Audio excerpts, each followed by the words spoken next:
नमस्कार।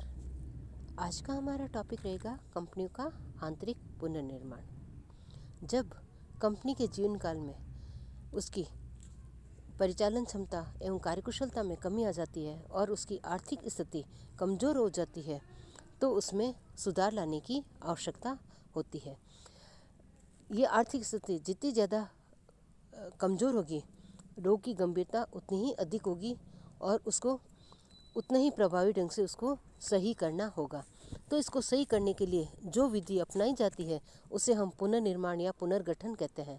यह एक प्रकार की शल्य क्रिया है जिससे बीमारी को निकालकर उसको सही करके भविष्य में पुनः वो पहले की स्थिति में आ जाए, यानी लाभों की स्थिति में आ जाए, इस स्थिति में लाने के लिए की जाने वाली प्रक्रिया है। तो कंपनी का पुनर्निर्माण या उसकी जो शल्य क्रिया है दो प्रकार से की जा सकती है, एक आंतरिक पुनर्निर्माण और दूसरा बाह्य पुनर्निर्माण। अब आंतरिक पुनर्निर्माण किन किन परिस्थितियों में किया जा सकता है वो हमारा इस प्रकार है। सबसे पहले, जब कंपनी की पूंजीगत हानियाँ बहुत अधिक मात्रा में एकत्रित हो गई है और वो लाभों एवं संचयों से अपलिखित करना उनका संभव नहीं है तो आंतरिक पुनर्निर्माण करना आवश्यक हो जाता है, क्योंकि कंपनी के चिट्ठे के संपत्ति पक्ष में एकत्रित हानियाँ की जो उपस्थिति है वो प्रबंधकों की अकुशलता का द्योतक होती है। इसके अलावा जब कंपनी का पूंजी ढांचा उलझनपूर्ण हो जाता है तो उसे सरल बनाने के लिए आंतरिक पुनर्निर्माण करना पड़ता है।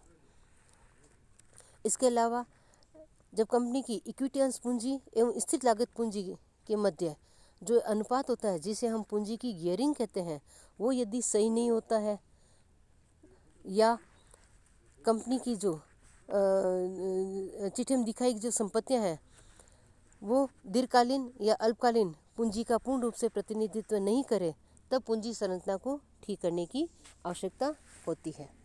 इसके अलावा यदि कंपनी की संपत्तियों को चिट्ठे में सही मूल्य पर नहीं दिखाया गया है तो उसको सही मूल्य पर लाने के लिए हम आंतरिक पुनर्निर्माण करते हैं। इसके साथ साथ कभी कभी विनियोजकों को आकर्षण के लिए या विनियोजकों को आकर्षित करने के लिए भी हम आंतरिक पुनर्निर्माण की प्रक्रिया को अपनाते हैं। अब आंतरिक पुनर्निर्माण से कंपनी का समापन नहीं होता, बल्कि वह पुनः नई स्थिति में आती है, यानी हानि की स्थिति से या घाटे की स्थिति से उभर कर लाभ की स्थिति में आ जाती है और वह पूर्ण जोश से अपने नए कार्यों की ओर लग जाती है।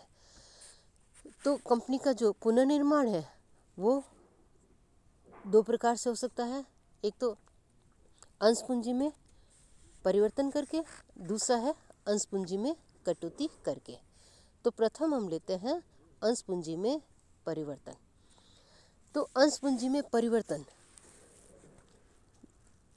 के द्वारा हम आंतरिक पुनर्निर्माण की कौन कौन सी परिस्थितियां हैं या कौन कौन सी विधियां हैं वो हमें दिखाई गई है कि कंपनी अधिनियम 2013 की धारा 61 के अंतर्गत एक सीमित दायित्व वाली कंपनी को यह अधिकार होता है कि वह अपने अंतर्नियम में उनके अंतर्नियम यदि अनुमति दे तो वह अपनी अंश पूंजी में परिवर्तन कर सकती है।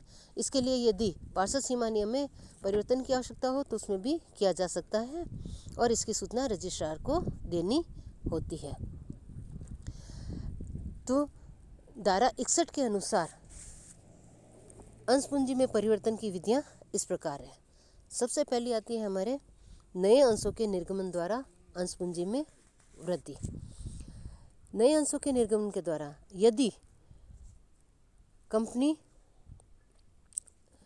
अपनी अधिकृत अंश पूंजी का सारा भाग, यानी जितनी अधिकृत अंश पूंजी है सारी की सारी वो निर्गमित कर चुकी है और उसको आगे और पूंजी की आवश्यकता है, तो ऐसी स्थिति में यदि उसके अंतर्नियम आज्ञा दे तो पार्षद सीमा नियम में परिवर्तन करके वो अपनी अधिकृत पूंजी को बढ़ाकर बढ़ी हुई पूंजी को अंशधारियों में निर्गमित कर सकती है। इसके लिए उसको सेबी की परमिशन लेनी आवश्यक होती है। जब भी कोई कंपनी अपने अनिर्गमित अंशों को जनता में निर्गमित करती है तो ऐसी स्थिति में सबसे पहले ऐसे अंशों का निर्गमन वर्तमान अंशधारियों को किया जाना आवश्यक है, जिसको हम हक सफ़ा कहते हैं या राइट शेयर कहते हैं। उनके द्वारा मना करने पर अन्य जनता को ये अंश इशू किए जाते हैं। तो अंश निर्गमन की प्रक्रिया हमारे जो सामान्य रूप से जो अंश निर्गमन करते हैं उसी ही तरह से ये प्रक्रिया अपनाई जाती है। दूसरी विधि हमारी आ रही है कम अंकित मूल्य वाले अंशों का अधिक अंकित मूल्य वाले अंशों में समामेकन करना। इसके लिए कंपनी अधिनियम 2013 की धारा 61(1)(b) के अनुसार अंशों द्वारा सीमित दायित्व वाली कंपनी को कंपनी अधिनियम 2013 की धारा 61(1)(c) में यह अधिकार है कि वह अपनी समस्त अंश पूंजी या उसके किसी भाग के कम अंकित मूल्य वाले अंशों को अधिक अंकित मूल्य वाले अंशों में समामेकन या परिवर्तित कर दे। समामेकन करने से अंशधारियों के मताधिकार में कोई भी परिवर्तन नहीं आता है। जैसे किसी कंपनी ने 100 रुपये वाले 1 लाख अंश निर्गमित किए हैं, तो अब यदि कंपनी यह निश्चित करती है कि उनको 1000 रुपये वाले अंशों में परिवर्तित कर दिया जाए, तो वो 1000 वाले 10,000 अंशों में उनका समामेकित कर सकती है। तो इस प्रकार की प्रक्रिया से कंपनी की प्रदत्त अंश पूंजी में की रकम में तो कोई परिवर्तन नहीं होता, लेकिन निर्गमित अंशों की संख्या पहले से कम हो जाती है। यदि जो समामेकन है उसमें अंश पूर्णतः चुकता नहीं है, यानी अंशतः चुकता है, तो समामेकन के पश्चात जो चुकता मूल्य है और अंकित मूल्य का अनुपात भी वही होगा जो पहले था। यानी पहले जैसे 100 रुपये वाले शेयर पे 70 रुपये मांगे गए थे, तो समामेकन के पश्चात भी 70% ही अंकित मूल्य और चुकता मूल्य में अनुपात होगा। इसके लिए जो जनरल प्रविष्टि है वो इस प्रकार की जाएगी कि ओल्ड डेनोमिनेशन या शेयर कैपिटल अकाउंट डेबिट, यानी जो पहले वाला अंकित मूल्य की जो राशि थी उससे share capital account debit to new denomination share capital account, यानी नए अंकित मूल्य वाले शेयर पूंजी से खाता उसी राशि से क्रेडिट कर दिया जाएगा। इस तरह हम कम अंकित मूल्य वाले अंशों का अधिक अंकित मूल्य वाले अंशों में समामेकन करते हैं। थर्ड विधि आ रही है हमारे पूर्ण प्रदत्त अंशों का स्टॉक में परिवर्तन करना। इसके लिए कंपनी अधिनियम 2013 की धारा 61(1)(c) में यह व्यवस्था दे रखी है कि कंपनी अपने समस्त या उनमें से कुछ अंशों में से केवल पूर्ण प्रदत्त, यहाँ पर ध्यान रखना है कि केवल पूर्ण प्रदत्त अंशों को ही स्टॉक में परिवर्तित किया जा सकता है। यदि कोई अंश अंशतः प्रदत्त है तो उसको स्टॉक में परिवर्तित नहीं किया जा सकता है। और जब अंशों को स्टॉक में परिवर्तित कर दिया जाता है तो अंशों का कोई मूल्य रहता ही नहीं है, और स्टॉक में परिवर्तन करने के पश्चात भविष्य में कंपनी जब चाहे उस स्टॉक को पुनः किसी भी मूल्य के अंशों में उनको वापस परिवर्तित कर सकती है। इसके लिए जो जनरल प्रविष्टि की जाती है वो हमारी होगी share capital account debit to equity stock account, और जब भविष्य में इस स्टॉक को वापस अंश पूंजी में परिवर्तन करेंगे तो वही हमारी आ जाएगी equity share stock account debit to share capital account. Next हमारी जो विधि आ रही है वो है वर्तमान अंशों का कम अंकित मूल्य वाले अंशों में उपविभाजन करना।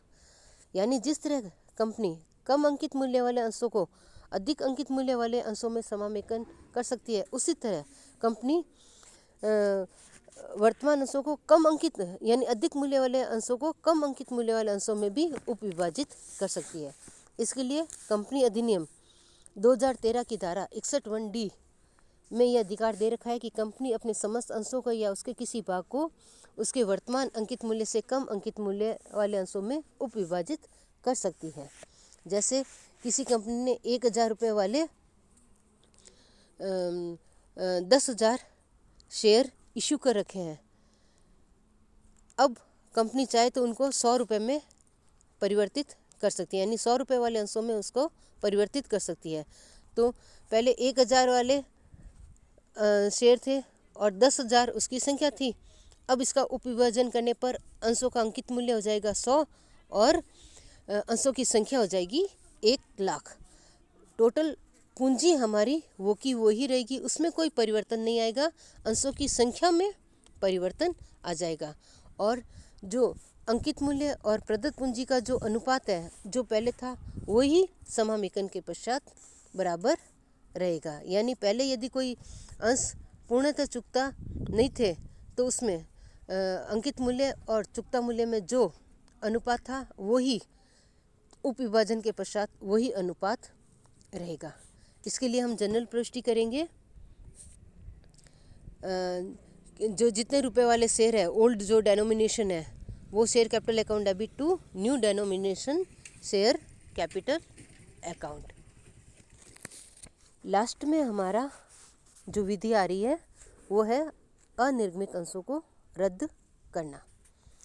यानी कंपनी अधिनियम 2013 की धारा 61(1)(e) के अनुसार अंशों द्वारा सीमित कंपनी को यह अधिकार दिया गया है कि वह चाहे तो उन समस्त अंशों को रद्द कर सकती है जिन्हें किसी व्यक्ति को या जनता को आवंटित नहीं किया हुआ है, यानी जो अनिर्गमित है और न ही किसी को आवंटित करने का उन्होंने वादा कर रखा है।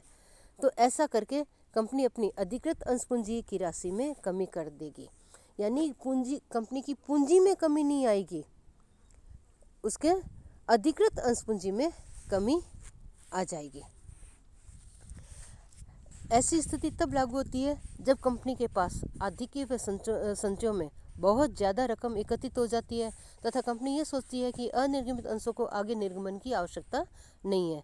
तो कंपनी अपने अनिर्गमित अंशों को रद्द करने का निश्चय कर लेती है और अनिर्गमित अंशों को रद्द करके कंपनी की लेखा पुस्तकों में इसकी कोई प्रविष्टि करने की आवश्यकता नहीं होती है, बल्कि कंपनी के चिट्ठे में ही अधिकृत अंश पूंजी को हम कम कर देते हैं, यानी अंशों की संख्या में परिवर्तन कर दिया जाता है।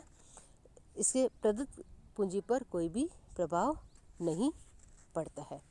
इस तरह जो अनिर्गमित अंशों को रद्द करता है इसकी सूचना रजिस्ट्रार को फॉर्म SH7 में 30 दिनों के भीतर देनी आवश्यक होती है। इस तरह कंपनी अपने अंश पूंजी में परिवर्तित कर सकती है। धन्यवाद।